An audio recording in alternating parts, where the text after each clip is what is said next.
দেখুন, নির্বাচনের সময় কিছু অফিসার চেঞ্জ হয়, সেটা নিশ্চয়ই ইলেকশন কমিশন করতে পারে, তারও একটা সীমাবদ্ধতা আছে। তার বিরুদ্ধে অ্যালিগেশনটা কি?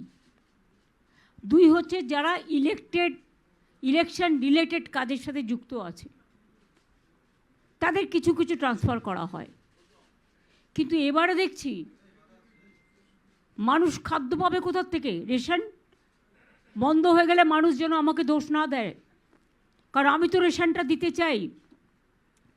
ফুড ডিপার্টমেন্টের প্রিন্সিপাল সেক্রেটারিকে নিয়ে গেছে অবজারভার করে, কখনো দেখেছেন? ডেভেলপমেন্ট ওয়ার্ক চালায়, এরা কিন্তু ইলেকশন করে না, এরা গভর্নমেন্টের এক একটা কি অফিসার। পঞ্চায়েত ডিপার্টমেন্টের অফিসারকে বলছে অবজারভার হয়ে যেতে। রাস্তাঘাট দেখবে, গ্রামীণ রাস্তা তৈরি করবে, আরবান রাস্তা তৈরি করবে।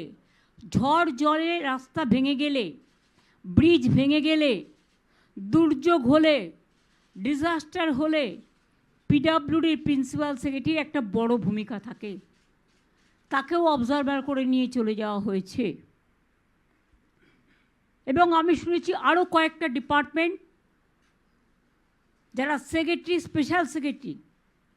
দেখুন, প্রতিবার যখন ইলেকশন হয় আমাদের রাজ্য থেকে অনেক অবজারভার চায়, আমরা দিই যতটা পারি, কিন্তু যখন এই রাজ্যেই ইলেকশন, তখন এই রাজ্যের যদি সবাইকে নিয়ে চলে যাওয়া হয়, তাহলে ভিন রাজ্যের লোক কি বাংলাকে চেনে? তারা এখানকার কালচারটাই জানে না, এখানকার মানুষকেই চেনে না, এখানকার জিওগ্রাফি চেনে না, এখানকার ইতিহাসই চেনে না, এখানকার সংস্কৃতিই চেনে না, এখানকার সম্প্রীতিই চেনে না, এখানকার বুথ চেনে না, এখানকার ব্লক চেনে না, এখানকার সাব ডিভিশন চেনে না, এখানকার জেলা চেনে না, এখানকার উৎসব কবে কি হচ্ছে না হচ্ছে, সর্বধর্মের সমন্বয়, কিছুই চেনে না, কিছুই জানে না। তাহলে কে দেখবে এসব? এরপরে যদি কোনো ঘটনা ঘটে এর জন্য দায়ী থাকবে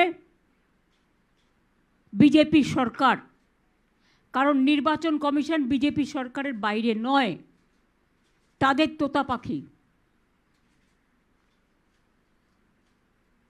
আমাদের বাংলার সব অফিসার যারা বেঙ্গল ক্যাডারের, আইপিএস হোক আইএস হোক, মনে রাখবেন যখন তারা দায়িত্ব নেয় তখন তাদের দায়বদ্ধতা থাকে, তারা এক একটা রাজ্যের ক্যাডার হয়।